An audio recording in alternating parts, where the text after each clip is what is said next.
sisi gelap perang dingin FIFA dan Ronaldo.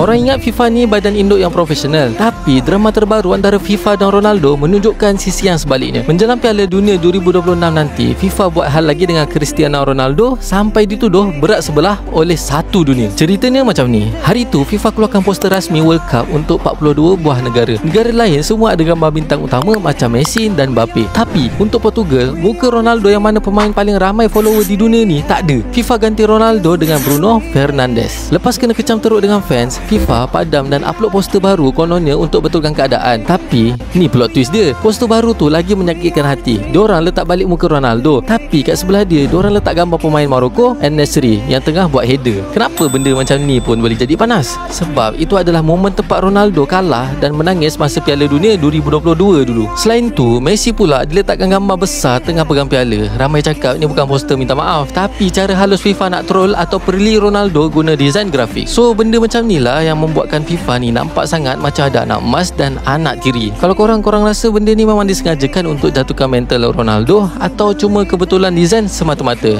Cuba komen. So itulah.